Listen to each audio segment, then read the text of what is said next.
Olá, sejam todos muito bem-vindos a mais um videocast do Instituto Lado a Lado pela Vida.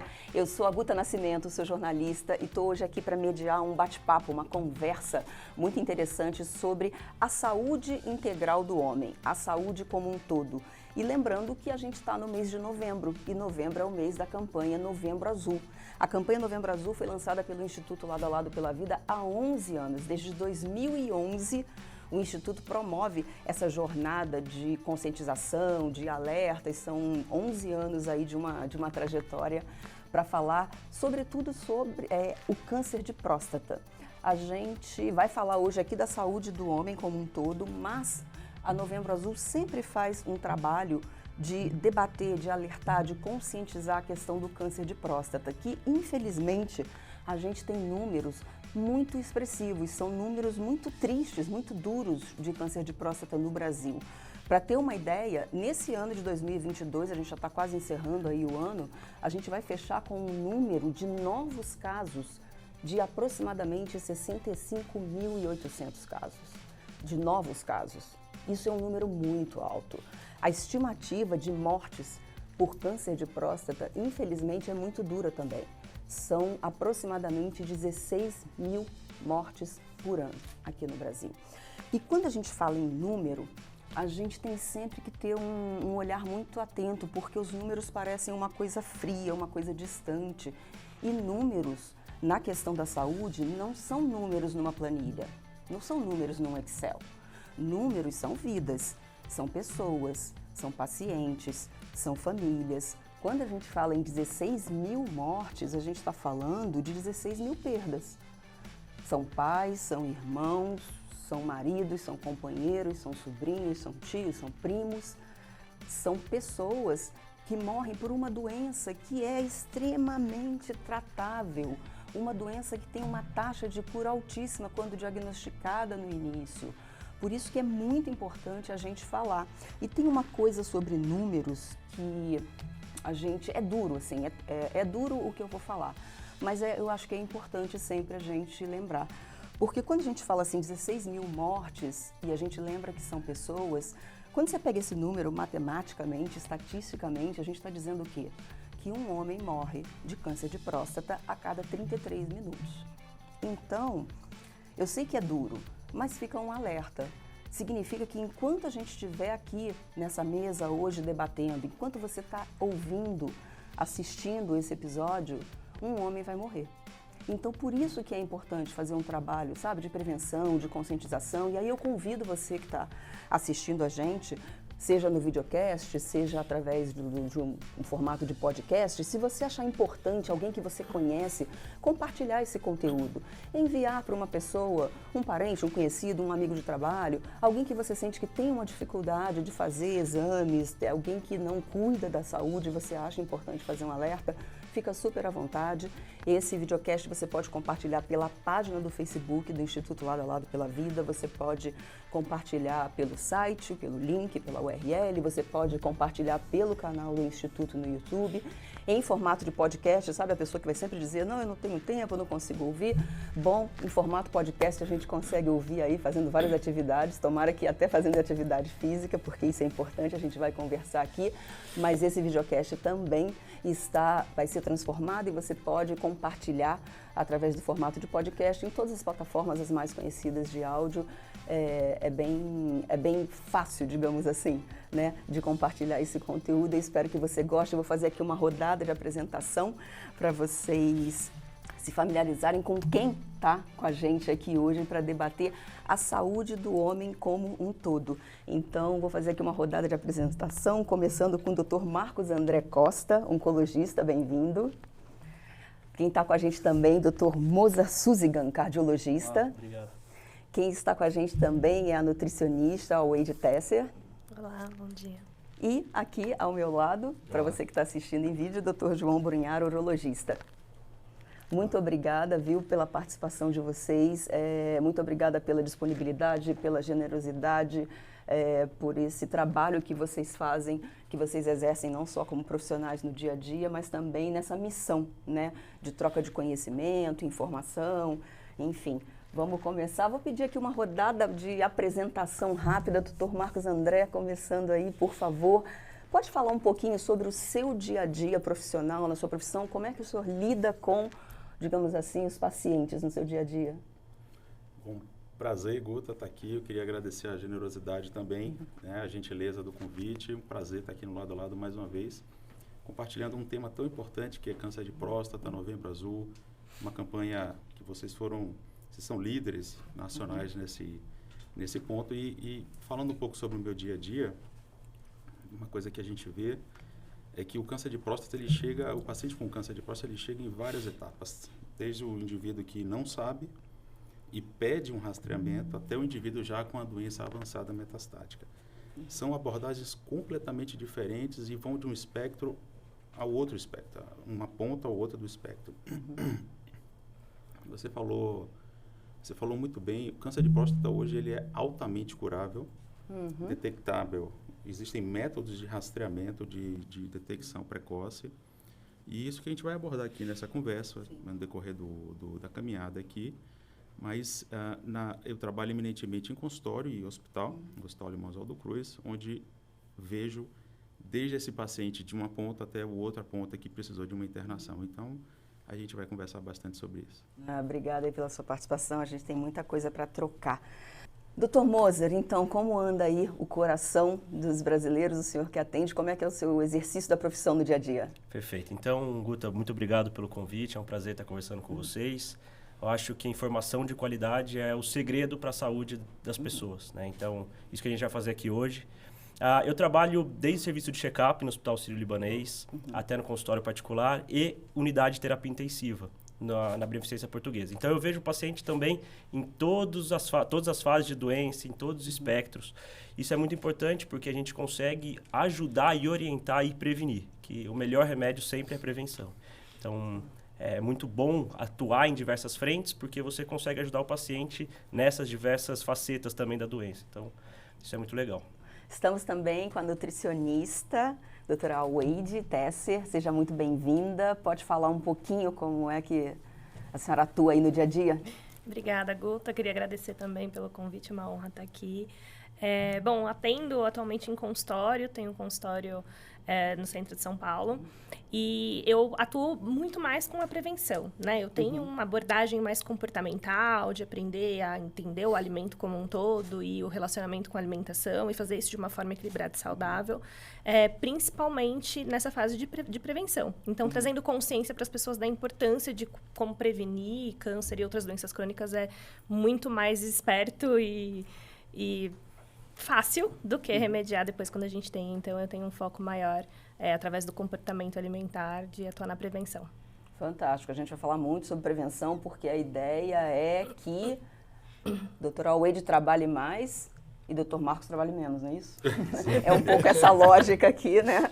Gostaríamos, tem vários médicos que vêm aqui, oncologistas nos episódios do Lado a Lado, e falo assim, eu quero não trabalhar, eu quero não ter que fazer cirurgia, eu quero não chegar nessa ponta, né?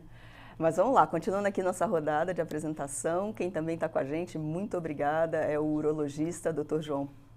Muito obrigado pelo convite e obrigado ao Lado a Lado por toda essa campanha muito importante, né, de prevenção em saúde, de informação em saúde. Isso é fundamental, então obrigado pelo convite, mas obrigado por vocês fazerem esse trabalho tão importante.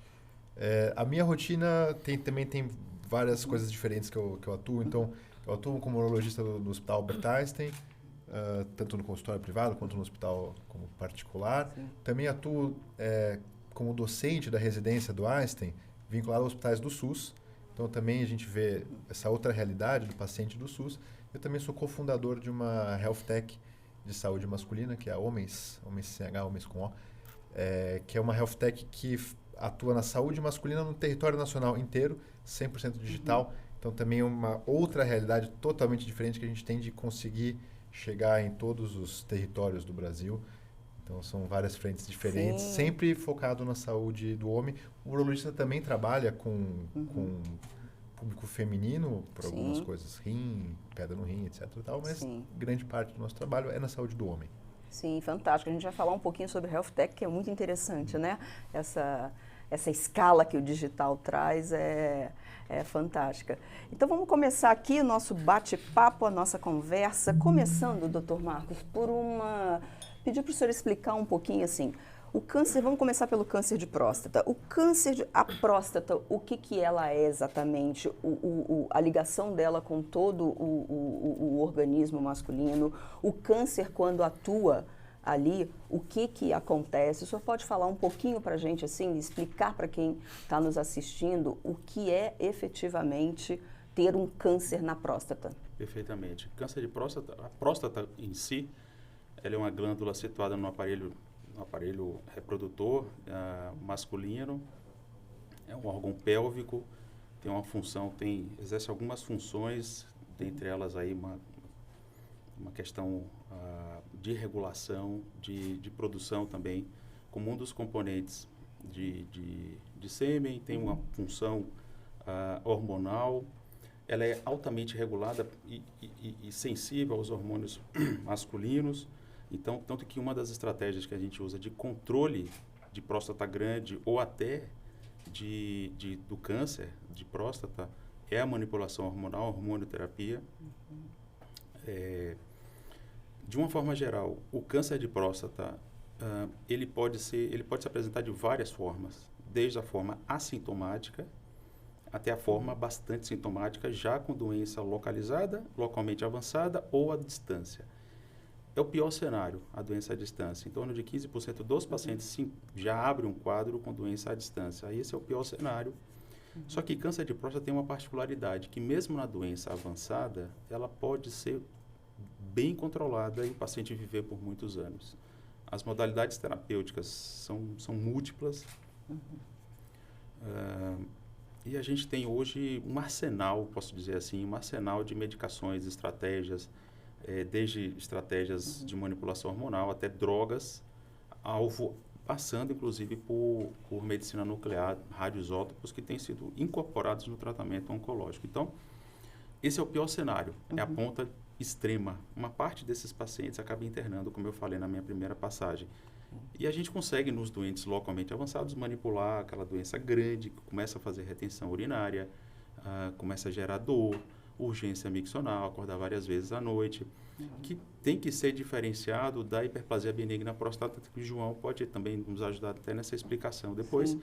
Mas, de um ponto de vista global, o câncer de próstata, muitas vezes, ele é assintomático, né, João? Isso. Sim, sem dúvida. Então, a gente tem, na verdade, globalmente, a partir dos 50 anos, praticamente todo homem vai ter um crescimento da próstata. Em alguns mais e em outros menos. Mas, assim, se for fazer uma análise detalhada, todo homem vai passar por um pequeno crescimento ou, em alguns casos, um grande crescimento. Os sintomas urinários, que costumam vir em quase todo homem também a partir dos 50 anos, ou seja, o jato um pouquinho mais fraco, começar a ir ao banheiro 1, 2, 3 vezes durante a noite, o que antes não acontecia, aumentar a frequência urinária, enfim, esses sintomas são todos muito característicos do crescimento benigno. Porque a próstata, a uretra, ela passa, que é o canal da urina, passa por dentro da próstata. E o crescimento benigno, ele cresce ao redor da uretra. O tumor de próstata, o câncer, não é uma regra escrita em pedra, mas costuma crescer na periferia da próstata. Então, por isso que ele não o câncer, para ele trazer uma obstrução urinária, normalmente é um câncer que já está bastante avançado. Normalmente, sintoma urinário do homem a partir dos 50 anos, via de regra, quase sempre, é uma consequência do crescimento benigno. E o câncer só em fases muito mais avançadas é que ele tende a trazer esses sintomas. A gente vai depois fazer uma outra rodada aqui bem específica sobre os sintomas, no sentido de alertar em que momento deve acender esse alerta e motivar a ida ao médico. Mas queria também falar de outros aspectos da saúde do homem, do coração aqui com o Dr. Moser. Os homens brasileiros estão mais preocupados com o coração? O senhor acha que tem uma procura maior? O que o senhor observa do seu dia a dia? Acredito que sim. Então, os homens eles estão ficando mais atentos, eles estão procurando mais consultas de prevenção, de check-up. Então, quando a gente fala de câncer, obviamente é uma doença muito grave, que chama muita atenção, mas as doenças cardiovasculares ainda são as doenças que mais causam morte na população em geral e nos homens não é diferente, né? Sim. Então, 1/3 dos homens morrem de doença cardiovascular.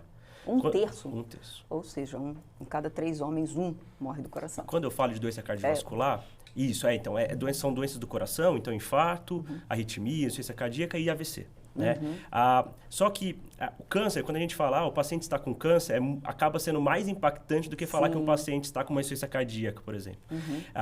Mas isso, as pessoas têm se conscientizado, né? Então, com as mídias sociais, com informação. Então, as pessoas estão tendo mais acesso à informação. Então, com certeza, os homens estão se cuidando mais. Eles estão procurando a prevenção, né? Que do mesmo modo, no câncer de próstata, é importantíssimo diagnosticar precocemente, isso muda o destino das pessoas, diagnosticar precocemente um colesterol elevado, um diabetes, uma pressão alterada, vai mudar também o destino desse paciente, né? Então, esse é o foco. Não, o senhor falou essa frase que é muito verdadeira e muito impactante, né? Muda o destino de uma pessoa, né? Muda a qualidade de vida dela, né? Muda a qualidade do relacionamento dela com a família, porque a nossa qualidade de vida impacta em quem está ao nosso redor, né? Uma pessoa doente, ela é uma família, né? Que fica e sofre ali junto. Tem um impacto, me permita, tem um impacto na sociedade. O absenteísmo, porque está em afastamento, por doença, por tratando uma complicação de uma doença periférica induzida por um descontrole de glicemia, de colesterol. Isso tem um impacto na sociedade, que é uma coisa catastrófica a médio e longo prazo para um país, né? Não, perfeito.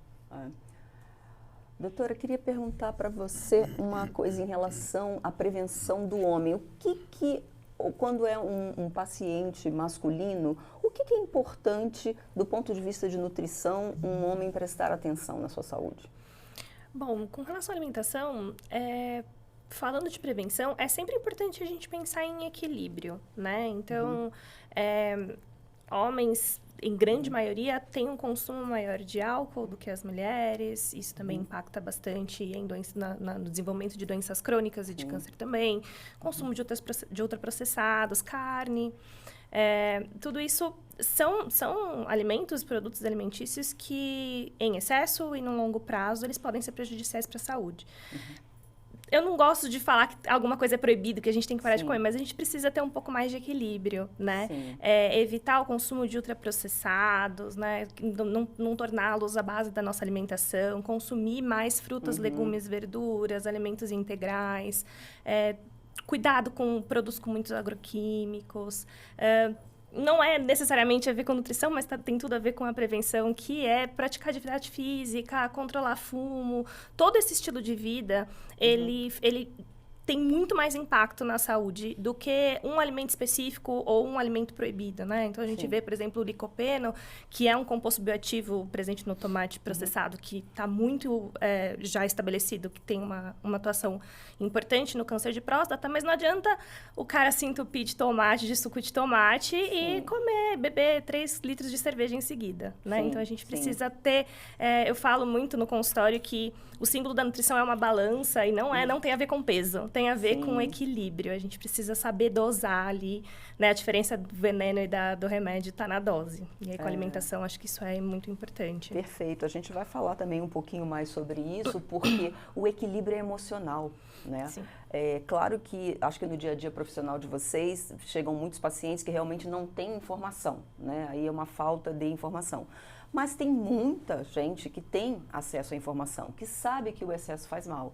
Mas emocionalmente é uma luta, você não consegue cortar, você não consegue diminuir, você não consegue essa chave. Depois eu vou perguntar, até fazer uma rodada, o que vocês observam nos pacientes que conseguem virar essa chave, né? Qual é a motivação, qual é ali o gatilho, o que cada um na experiência de vocês faz com que a pessoa tenha força, porque a gente sabe que os inputs são muitos, né? Socialmente a gente vive uma vida que nos leva para o ultraprocessado, porque é mais rápido, porque é mais fácil, porque é mais barato. Enfim, tem toda uma discussão aí sobre o emocional, que depois a gente vai fazer uma rodada.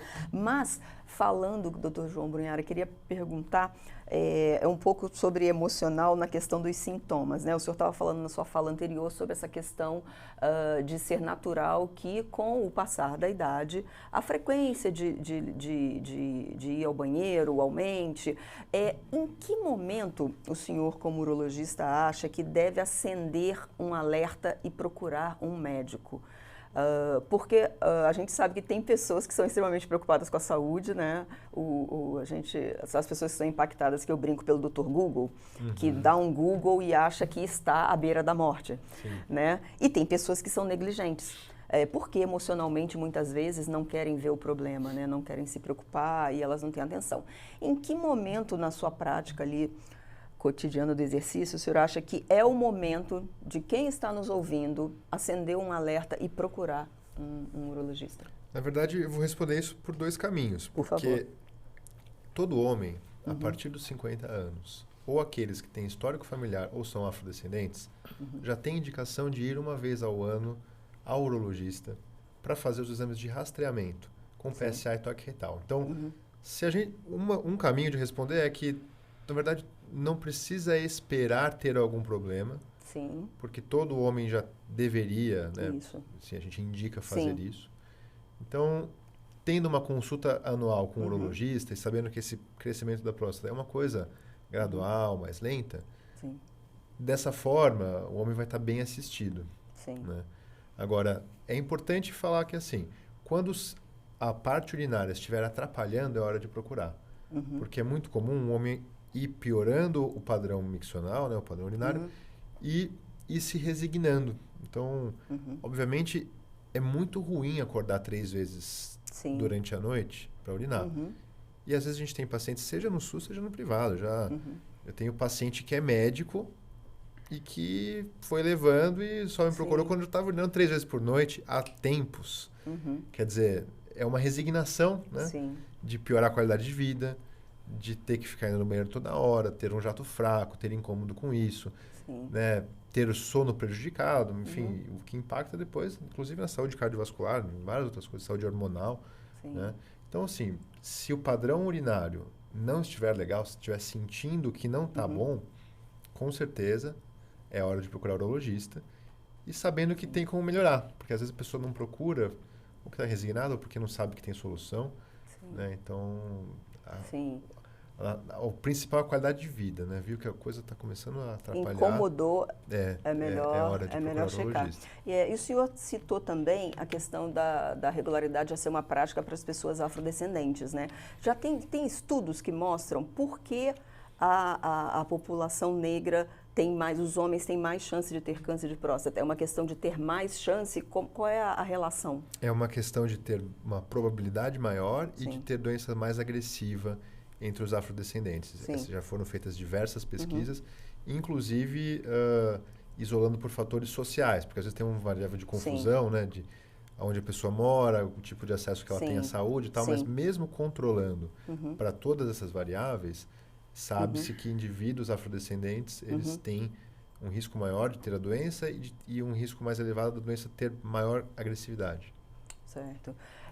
Doutor Marcos, queria falar um pouquinho agora sobre os avanços da medicina, porque a gente já falou aqui, né, esporadicamente ao longo do bate-papo, de quanto é uma doença com 90% de chance de cura quando o câncer da próstata, quando diagnosticado recentemente. O que tem de avanço nessa área de tecnologias, de cirurgias?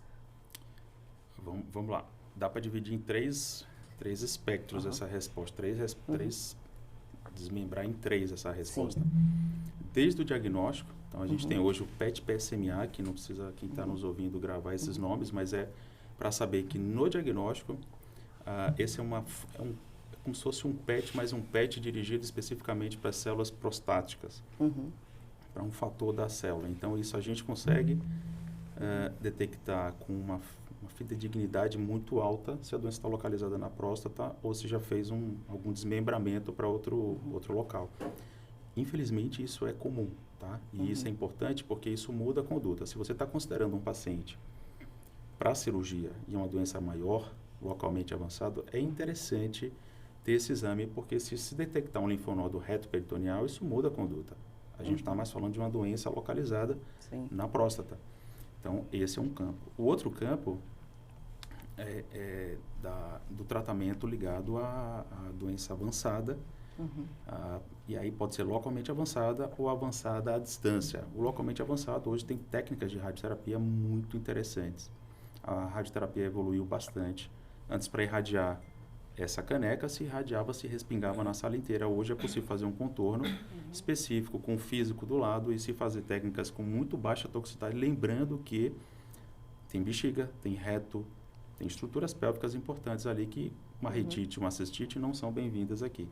E um outro braço de avanço é na doença sistêmica per si, que já teve doença metastática para osso, foi para um gânglio à distância. E aí, foi enorme o avanço realmente que a gente teve desde a hormonioterapia, passando por uma combinação de hormonioterapia com droga-alvo e até drogas altamente refinadas usando medicina nuclear, que eu citei numa passagem anterior, que é feito com a identificação de um receptor de superfície e se faz, então, um tratamento com um método nuclear. Isso é bastante efetivo, os pioneiros são os alemães, e a gente está vendo isso chegar no Brasil também, inclusive com esse ponto da análise genética que o João citou anteriormente. Por uma questão genética, hereditária também, esses homens afrodescendentes têm um enriquecimento para genes de agressividade e até para esses pacientes que são afrodescendentes, tem múltiplas, mesmo branco, né? Não afrodescendente, que tem múltiplos casos na família, ou alguém com doença precoce antes dos 50 anos ou até antes dos 40, essa é uma população altamente enriquecida para genes de alta penetrância e que podem gerar doenças mais agressivas e até um tumor nos descendentes antes dos 45 anos. Então, se uma desses fatores estiver presente, é importante esse rastreio começar realmente, definitivamente e seguramente antes dos 50 anos. Certo. Queria perguntar agora, tanto para o Dr. Moser quanto para a doutora Way, uma questão de gênero, né? Em relação aos homens, Dr. Moser, tem doenças do coração que são mais prevalentes em homem? Tem essa questão de gênero? Os homens têm doença cardiovascular 10 anos antes em relação às mulheres. Tá? A testosterona é um desses motivos, tá? E o fato da mulher também se cuidar mais. Então, a mulher, desde jovem, vai ao ginecologista. Então, a chance de uma mulher de 20 anos saber o valor de glicemia, de pressão arterial, de colesterol é muito maior do que um homem, né? Nessa idade. Então, os homens, eles vão começar a saber os seus números, vão começar a se cuidar mais tarde. Tá? Então, mas por uma questão de fato genética também, os homens, eles têm doença cardiovascular mais precoce, dizendo infarto, insuficiência cardíaca, arritmias, AVC, né? Então, tem essa diferença. E com que idade os homens costumam chegar no seu consultório? Então, atualmente eu vejo uma mudança, né? Então, os pacientes mais jovens, eles estão vindo ao check-up. Que bom. Muitas vezes, né, você falou de motivação, muitas vezes motivado por nascimento de um filho, que bacana. Muitas vezes por uma notícia trágica na família, ou um colega que estava jogando bola e teve algum mal súbito ali. Então, eu vejo eles vindo mais cedo para o médico. Tá? Geralmente, um homem vem para o check-up ali por volta dos 30 anos. Né? Mas, pegando um gancho no que o João falou, sobre procurar o médico somente com sintomas, isso é muito perigoso, somente para doença cardiovascular. Porque se o paciente já está apresentando sintomas, aqueles órgãos, entre aspas, já estão machucados. E a gente já tem lesões dos órgãos. Então, a gente vai, entre aspas, remediar o que já aconteceu. Né? Então, por isso que é importantíssimo fazer a prevenção. Né? Quando ela fala de alimentação, né?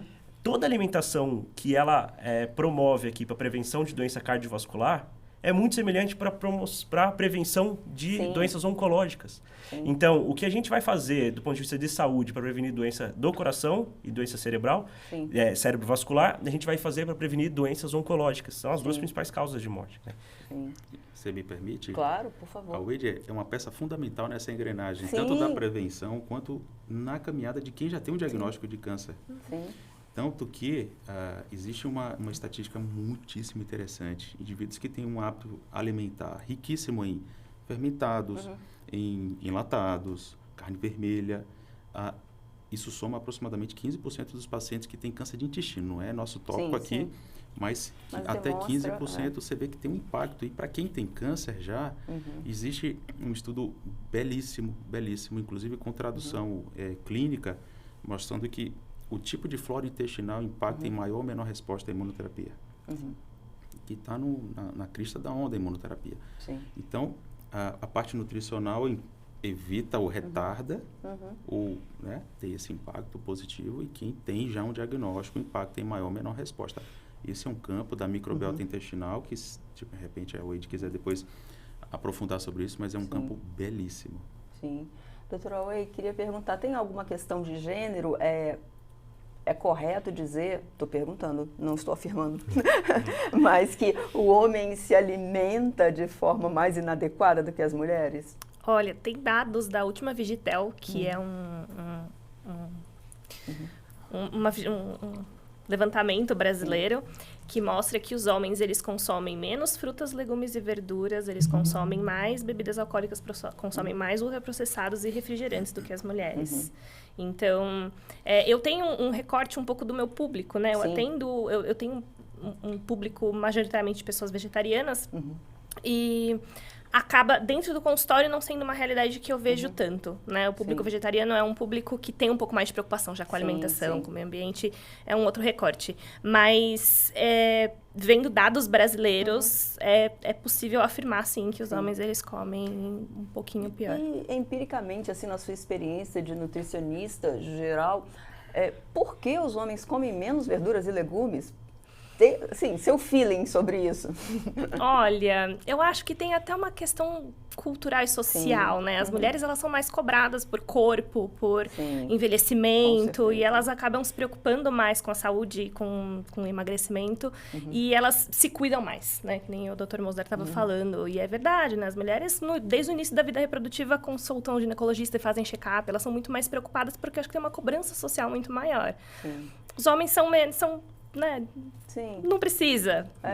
Também é empírico falar isso, mas, claro, mas faz um sentido ter esse recorte. Mas é importante abordar isso, porque tem a questão da masculinidade, né? Exato. Então, a questão da masculinidade, de que o homem não pode ficar doente, que ele não pode sair do mercado de trabalho, que ele não pode fazer um toque retal. Então, essas questões são muito importantes nessa diferença entre homens e mulheres procurarem cuidados com a saúde, né? Os homens fumam quase 2 vezes mais do que as mulheres, além de beber mais, consumir mais bebida alcoólica. Então, e homens se expõem a hábitos de risco com mais intensidade, né? Então, os homens morrem mais por acidentes violentos, por arma de fogo. Né? Então, tem essa questão. Do ponto de vista de alimentação e cuidado com a saúde, você fala, por que o homem não come salada, né? Tem uma questão cultural, né? Então, a gente está falando de uma questão socioeconômica também, tá? Sim, então, com certeza. Né, comer é muito mais fácil você comer um prato feito ali que não tenha salada do que um prato com salada, até por questões econômicas, de fato. Então, acho que tem esse ponto que a gente nunca pode esquecer também. E homens com diagnóstico de câncer, sem uma companheira, esses pacientes morrem mais cedo, inclusive. Olha, e vocês falando sobre a questão alcoólica, existe uma pressão social sobre o homem, né? A masculinidade dele passa por beber muito, e a gente sabe o quanto isso é prejudicial à sociedade como um todo, né? Não só a questão da saúde, mas uma questão social que a gente tem. E a gente torce para que as novas gerações, né, venham aí, como a gente brinca, com outro chip, e que a gente, como sociedade, não repita esses padrões que passam por essa masculinidade. E aí queria até perguntar para o doutor João, a questão quando se fala em câncer de próstata, está associado, se discute muito a questão do toque retal. O homem ainda tem medo do toque retal. Quando eles chegam no consultório, o que o senhor sente assim de emoção? É ansiedade, é medo, é resistência? Olha, acho que avançou bastante. A gente, inclusive, fez uma pesquisa, a Homens fez uma pesquisa com o Datafolha, em parceria com o Lado a Lado. Bacana. E mais de 80% dos homens que estavam na idade já entendiam a importância de fazer. Sim. No consultório, a gente tem o viés de que a pessoa que já chegou até ali é uma pessoa que está mais disposta a encarar... Até porque é uma coisa tão trivial, né? Um exame que demora ali 10 segundos... Né?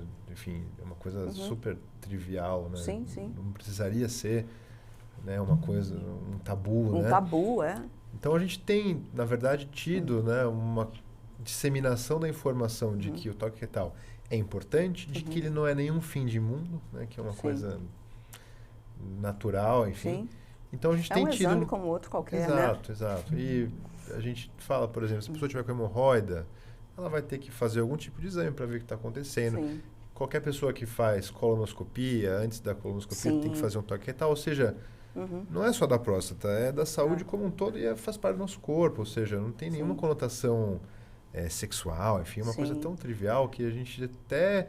Hoje em dia a gente fica até pensando, poxa, mas depois de tanto tempo, como é que isso aqui ainda pode ser um negócio que gera, né, tanto... Mas assim, a gente tem visto uma melhora. Porque é isso, tem essa masculinidade que chega até a ser charmoso, entre aspas, não se cuidar, fazer tudo errado, assumir riscos, né, como você falou. Então, de certa forma, é claro que a gente não está negando que exista esse estereótipo, mas as coisas vão se transformando. E você sente no dia a dia uma coisa geracional, assim, quando você fala que está mudando é porque os homens mais jovens já vão com outro olhar, ou os homens mais velhos, as pessoas mais velhas têm mais resistência, tem isso? Eu acho que a gente vê que os mais velhos também estão incorporando. Sim, ótimo. Mas, claro que tem uma diferença geracional. A gente, em geral, vê... quando existe uma resistência, eu costumo ver muito mais uma resistência por parte de algum paciente mais velho do que um jovem, assim, quando fala que precisa fazer o toque e tal. Ou qualquer outra coisa, né? De incorporar uma outra coisa que pode ter mais resistência. A gente costuma ver mais resistência entre os mais velhos. Mas mesmo eles, a gente sente que está mudando. Tem até mudado a interpretação disso, né? Hoje em dia fica até chato a pessoa falar que não quer fazer o toque, né? Que tá com vergonha. Sim. Mudou, né? Que bom, né? Que bom que tenhamos essa, digamos, pressão social, né? É uma pressão positiva nesse caso. É muito interessante ouvir vocês, porque cada um vem de uma especialidade, né? Então, o Dr. João Brunhara falando como urologista. Queria perguntar para vocês também uma coisa que se falava muito, e eu não sei se ainda é uma realidade no consultório de vocês, que o homem tem medo de ir ao médico, o homem não vai, tem que ser levado, tem que ser empurrado, e ia com as mulheres na consulta. No dia a dia de vocês, perguntar para vocês, oncologista, quando chega um paciente homem, ainda chega muito acompanhado de alguém, assim, alguém... Tem de tudo, viu, Guta? Tem um paciente que já chega de cara sozinho, tem um paciente que leva a esposa, a companheira, na primeira, segunda, na terceira, ele já rifa a companheira e vai sozinho, porque ela dá pitaco demais, tem homens que se irritam com isso. Às vezes a companheira assume o protagonismo dos remédios, do cuidado, e isso incomoda o machão. Então, isso tem de tudo, de tudo. Isso vale desde o consultório até o internado. No internado, aí é diferente, aí sempre tem alguém dando um suporte, via de regra. Mas, vez ou outra, tem um homem, um machão que fica... É uma companhia emocional, alguém que representa, né, esse papel. O senhor observa isso também? Sim. Os pacientes mais jovens, eles tendem a ir menos acompanhados, só que tem alguém por trás que ele vai chegar em casa e vai questionar. Sim. Né?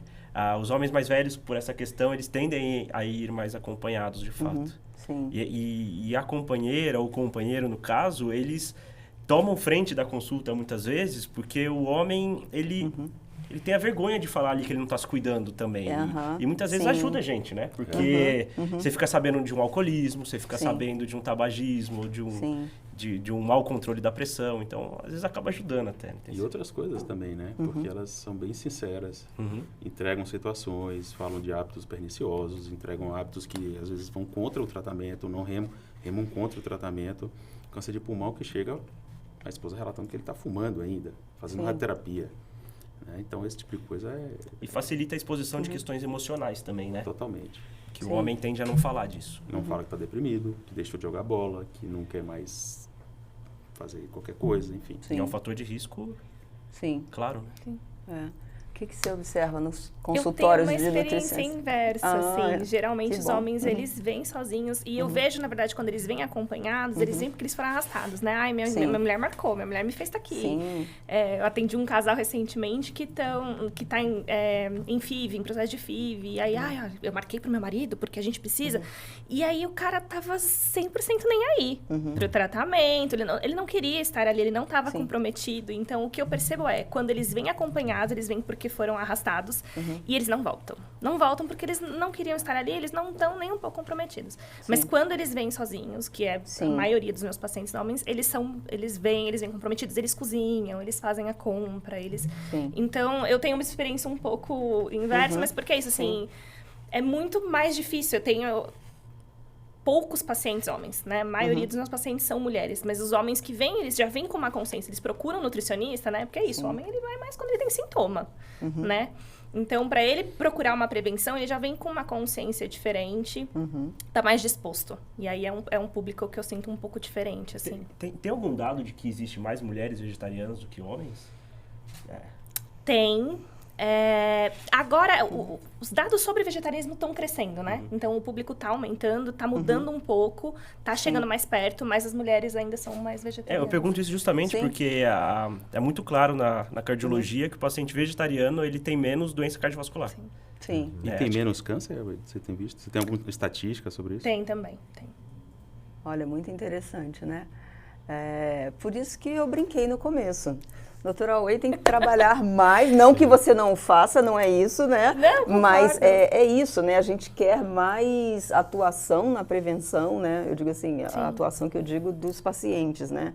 Que eles procurem mais a prevenção, assim, com a maior antecedência possível, para que quem trabalha ali na ponta, né? Os oncologistas, possam trabalhar menos, trabalhar de outra forma, digamos assim, né? Mas sabe que eu tenho um pouco de receio desses números, porque com a crescente onda, né, de vegetarianismo por aí, as indústrias estão mais interessadas por isso agora. Então, todo lado que você olha no supermercado, você vê uma opção vegana. E aí, elas já não são mais tão interessantes. Então, eu tenho medo, receio de que no futuro, esses novos vegetarianos que ainda recebo, principalmente os mais jovens, chegam assim, eu tô trocando aqui a carne pela carne da caixinha do mercado que é vegana. Embutido, e é um embutido, é um ultraprocessado, é cheio de gordura, é cheio de... Aí compensa o benefício, E aí, então, assim, é uma troca que hoje não basta mais ser vegetariano e vegano, né? Precisa ter uma alimentação baseada em plantas. E aí, é um novo desafio agora, né? Eles entenderem que essa troca aí da carne não é trocar a carne de boi pela carne industrializada vegana, né? Sim, e tem várias questões envolvidas, né? Eu uma vez tive uma experiência de acompanhar um amigo a um supermercado porque ele tem intolerância a glúten. A gente sabe que tem muita gente que às vezes adere a uma alimentação sem glúten por questão de vaidade, a pessoa não, isso é perigosíssimo. No caso dele, ele realmente tem uma intolerância diagnosticada. E aí tinha uma parede enorme de produtos, assim, tinha muita opção de produto. Mas eu estava controlando o meu sódio. Por curiosidade, eu comecei a olhar, não era nem para mim, mas eu comecei a olhar nas embalagens e eu fiquei assustada com o percentual de sódio. Tinham biscoitinhos lindos e fantásticos. Mas eu falei, gente, se eu comer isso aqui, eu não posso comer mais nada com sal o dia inteiro, porque a quantidade de sódio em produtos industrializados sem glúten me pareceu assim assustadora. Eu falei, então tem muita coisa, né, que a gente precisa prestar atenção. A gente precisa prestar atenção no rótulo. A gente precisa prestar atenção no que a gente está consumindo. A gente sabe, a gente já discutiu aqui, tem uma questão econômica, sim. Né? A gente sabe que muitas pessoas não têm o privilégio de poder fazer uma opção mais saudável porque vai sair mais caro nas contas dela no fim do mês de supermercado, mas é preciso ter esse olhar atento e tentar pelo menos, né? A gente falou aqui na palavra equilíbrio, acho que tudo se resume muito a um equilíbrio, o que é possível e o que aonde que a gente tem que se esforçar, né? Queria um pouco falar sobre aquela questão que eu coloquei aqui, fazer uma rodada com cada um de vocês, falando sobre equilíbrio, sobre a questão emocional, a questão comportamental. O que vocês observam, né? Já que a gente, né, por esse desenho de sociedade que a gente tem, que é muito difícil mesmo, algumas coisas, o que vocês observam, o que motiva? Assim que você vê nos pacientes, que faz eles realmente virarem essa chave e levar o tratamento mais a sério? Não que não leve a sério, talvez não seja essa expressão, mas o que você acha de mais efetivo na vida de um paciente? É difícil essa resposta, porque cada um tem seu fator motivacional. Tem um que é o filho, tem outro que é o casamento, tem outro que é a iminência da morte. Isso é como se fosse uma corrida de um diagnóstico de câncer, é como é como uma corrida daquelas que anda 300 por hora passando a 1 metro do muro, aquelas corridas no circuito oval. Eu faço essa analogia porque é muito isso.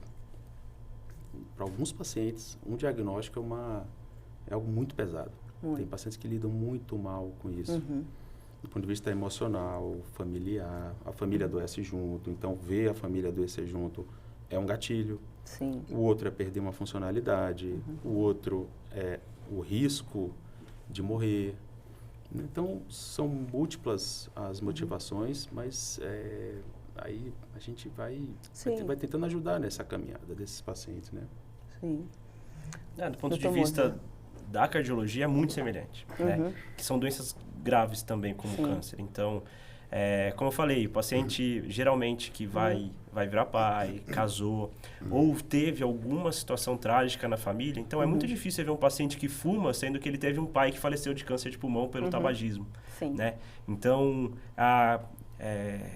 traumas psicológicos ali associados ao microambiente dele fazem muita diferença. Então, e aí eu ressalto a importância do ambiente. Né? Então, geralmente é o ambiente. Né? Geralmente é o ambiente, a esposa que cobra ele, o esposo que cobra ele, um familiar, o irmão dele que ficou doente, mais jovem do que ele fala, poxa, eu devo ter alguma coisa também.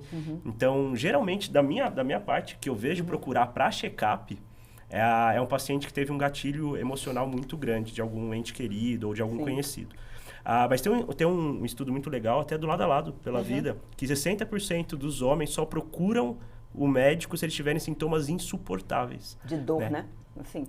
Então, daí que é um outro motivo dele procurar o gatilho, ele sofrer, né? Sim. Então, quando vira sofrimento, vira dor, vira medo da morte, vira uma falta de ar, não consegue mais fazer as atividades sozinho, daí ele vai procurar e ele faz o que for para melhorar, né? Amor mata? Ou a dor do amor? A dor de amor. A dor de amor mata?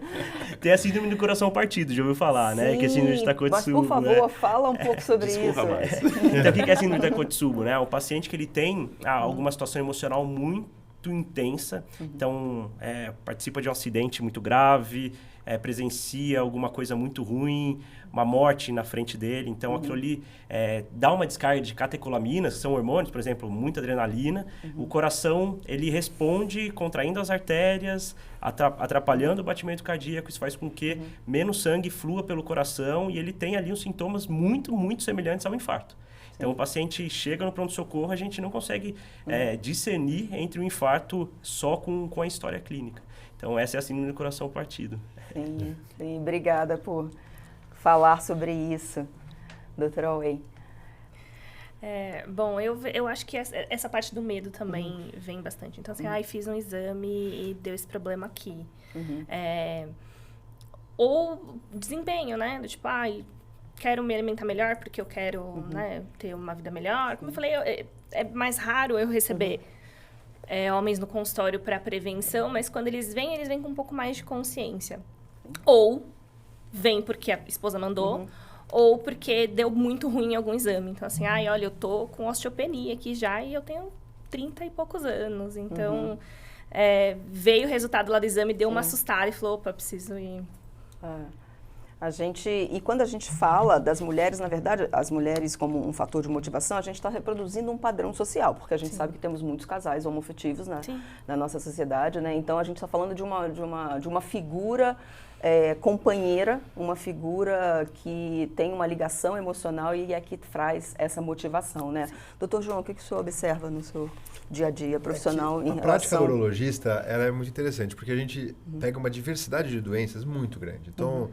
Se pegar 10 consultas, possivelmente eu vou ter 10 diagnósticos diferentes, né? Então, a gente tem realmente, até pegando esse gancho, né, de quem vem com a mulher e quem não vem com a mulher, na minha prática é mais por diagnóstico. Sim. Então, diagnósticos oncológicos têm uma tendência maior, seja um câncer de rim, um câncer de próstata, de vir com a família ou vir com a mulher.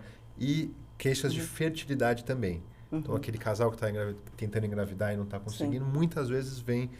E aí as motivações são óbvias, né? A pessoa que quer quer constituir prole, então tem uma motivação. Ou quem teve um diagnóstico que né, seja um sintoma também que que está incomodando demais, tipo, a urina está quase travando, né? Então, ou uma pedra no rim, ou seja, né, a pessoa está morrendo de dor. Então, existem esses extremos dos sintomas, mas também tem aquela pessoa que fala, poxa, eu poderia viver melhor do que eu estou vivendo, eu quero saber. E esse cara, ele já entra no consultório com um ar de que ele sabe que ele está fazendo bem para a saúde dele. Então, ele entra até com um semblante mais despreocupado, assim, porque ele sabe que ele está, na verdade, fazendo alguma coisa para ele, para o bem dele, e não indo atrás de correr atrás de um prejuízo e tal.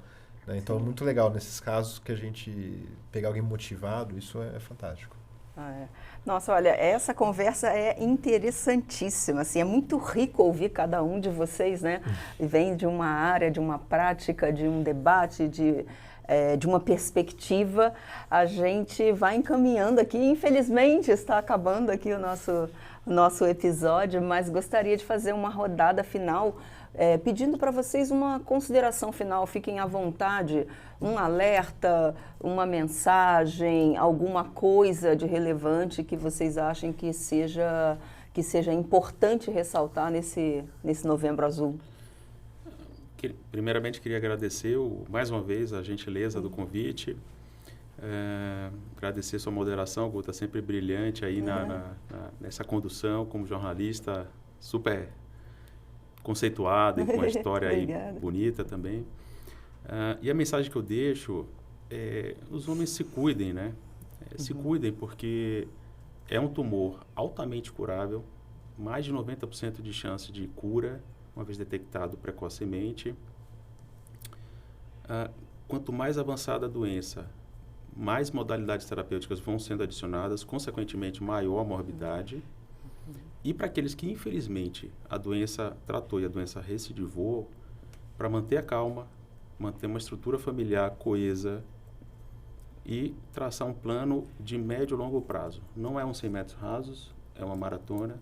Existem muitas modalidades de tratamento, muita coisa nova saindo em câncer de próstata, que tem ajudado a controlar bem a doença e com uma boa qualidade de vida. Então, a gente não quer que chegue a esse ponto, mas uma vez chegando, conversa com o seu oncologista, mantenha calma, faz um planejamento de médio e longo prazo, até para não sobrecarregar também o companheiro ou a companheira, porque a família adoece junto.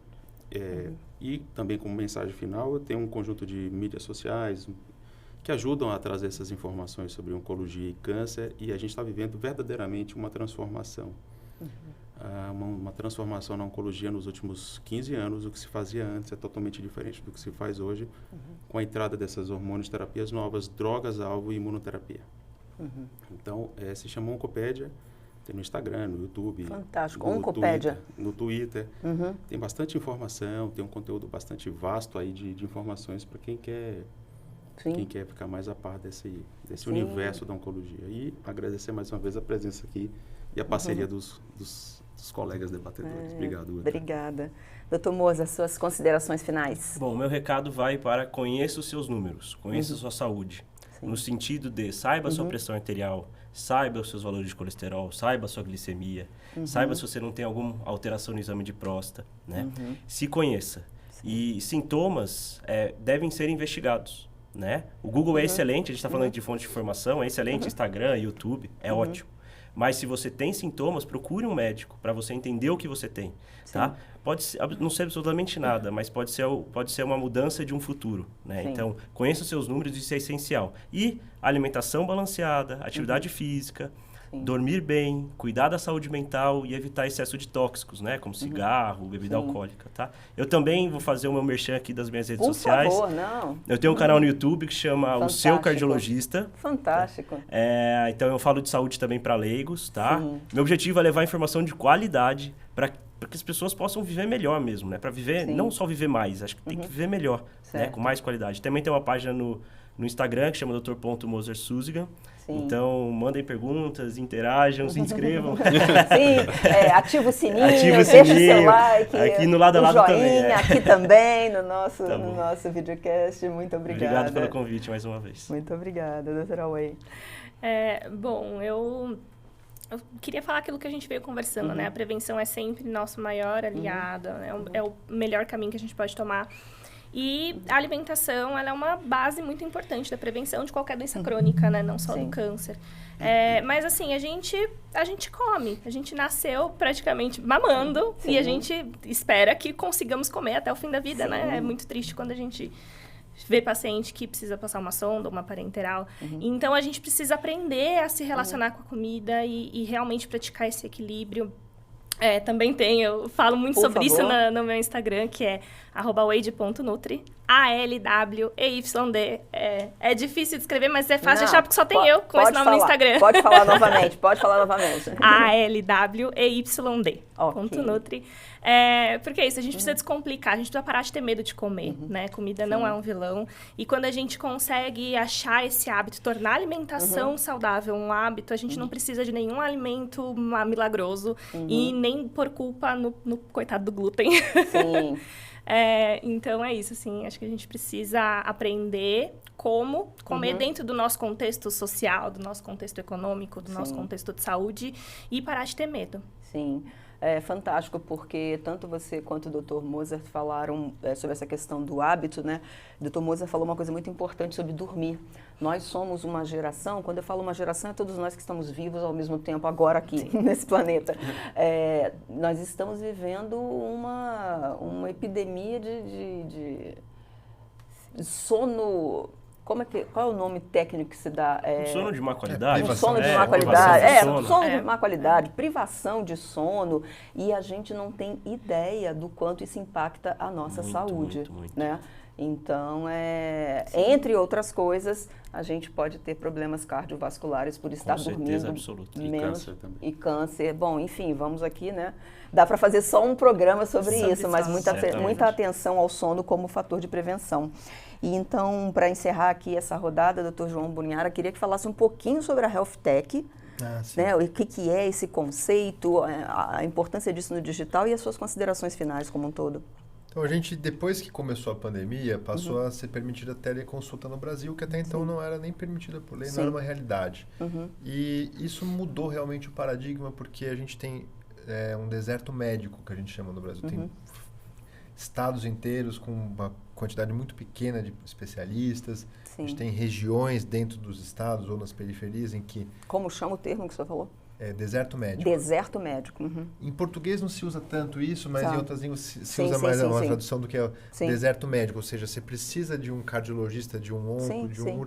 E não tem ali, enfim. Então, a gente passou a enxergar uma possibilidade de penetrar em todos os lugares. Claro que o digital ele não consegue resolver tudo, mas a gente consegue ajudar muito, na verdade. E algumas doenças mais e outras menos. A gente procura selecionar aquelas condições em que a gente vai conseguir intervir com qualidade. E a gente consegue penetrar no Brasil inteiro. Então, isso é muito legal. É uma realidade, né, nova, que veio para ficar, agora já está totalmente regulamentada a teleconsulta e a gente consegue entrar no Brasil inteiro, em lugares onde as pessoas não teriam acesso, teriam que pegar um avião, teriam que, enfim, sabe-se lá. Atravessar estradas, né, em más condições. A gente sabe, o Brasil é um país continental com muitos desafios, né, de mobilidade, locomoção e logística. E as suas considerações finais aí? Não, a gente, só complementando, a Homens, né, que é Homens sem H, Homens com O. Tá. A gente está no Instagram como homens.br. Tá, homens.br. E a gente tem um canal de informação em saúde, tudo que diz respeito à saúde masculina. Sim. A gente tem também no YouTube, Instagram, até no TikTok. A gente... Maravilha, maravilha. E nós somos parceiros, né, do lado a lado, em pesquisas, em parcerias, a gente trabalha sempre junto. Considerações finais, bom, eu quero agradecer o convite, agradecer a todos vocês aqui, uma honra compartilhar essa mesa com vocês. Eu queria passar uma mensagem para os homens se cuidarem, porque essa história que é charmoso, não se cuidar, já ficou para o passado. Então, assim, né, uma mensagem muito pontual. Homens, a partir dos 50 anos ou 45, para quem tem histórico familiar ou afrodescendente, passar no urologista anualmente. Né? Tem um tabu, um medo de que o câncer de próstata vai causar impotência, vai causar incontinência urinária, enfim. Existe, sim, um risco, mas tem uma mensagem que se o diagnóstico for precoce, e com as técnicas cirúrgicas que a gente tem hoje, com a robótica, que a gente consegue realmente dissecar, preservar os nervos, muitas vezes, manter a continência, manter a potência, né? é muito comum a gente fazer essa cirurgia e a pessoa não ter sequela nenhuma, desde que Sim. ela tenha começado já o rastreamento cedo, tenha tratado precocemente. Inclusive, o Marcos deu uma mensagem muito importante para as pessoas que têm doença metastática ou que têm doença de difícil controle, né, que realmente o arsenal hoje é muito grande, mas a gente também sempre tenta fazer com que não chegue nesse ponto. Sim. E a forma de fazer isso é fazer o rastreamento, fazer uma boa cirurgia, né, e, inclusive, se preservar no tratamento oncológico e preservar a qualidade de vida também. Vida sexual, continência urinária. Sim. Então, as pessoas não têm que ter medo, porque tratando cedo tem tudo para dar muito certo. É importantíssimo quando o senhor ressalta isso, porque é justamente sobre isso, né?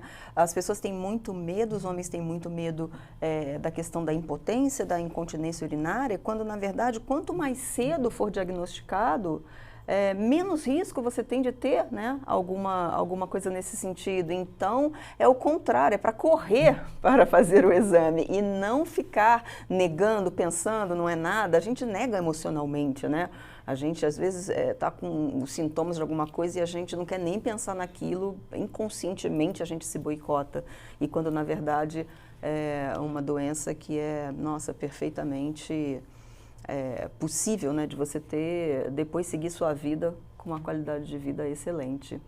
Então, gente, muito obrigada mais uma vez por todos vocês. Para você que está assistindo a gente, que está ouvindo, é sempre um prazer participar. E sobre tudo isso que a gente conversou aqui hoje, né? Se você conhece alguém que você acha que seja importante, sabe, compartilhar essa conversa como um estímulo, tá ali no carro, né? Vamos ouvir um podcast e tentar fazer essa mensagem chegar ao maior número de pessoas. Fica super à vontade, a gente fica muito feliz quando vocês compartilham o conteúdo, porque a missão aqui é essa, todos nós aqui, cada um aqui dos médicos, o Instituto Lado a Lado, né? Que faz um trabalho assim fantástico de advocacy. Eu falo que é um advocacy para a sociedade também, né? Cada um de nós é importante, a gente faz diferença na vida das pessoas, a gente tem amigos, a gente tem parentes, a gente tem toda uma gama de pessoas ao nosso redor que a gente pode influenciar nesse sentido de prestar mais atenção à saúde. Então, se você quiser compartilhar, vou repetir, esse material todo que está aqui, essa conversa, esse bate-papo que você ouviu, tem página no Facebook, para quem é mais do Facebook, tá lá no site do Instituto, na URL, tá no YouTube, que é um link super fácil de compartilhar, como diz o Dr. Mozart, né? Bota o joinha, toca o sininho, inscreve, todo aquele pacote, é fantástico. O senhor tem um trabalho também da Health Tech no TikTok, que é uma ferramenta super importante, aí tá atingindo, né, uma geração. E a gente fica muito feliz também, quem gosta de podcast pode compartilhar, esse material está em todas as plataformas de áudio, as mais conhecidas.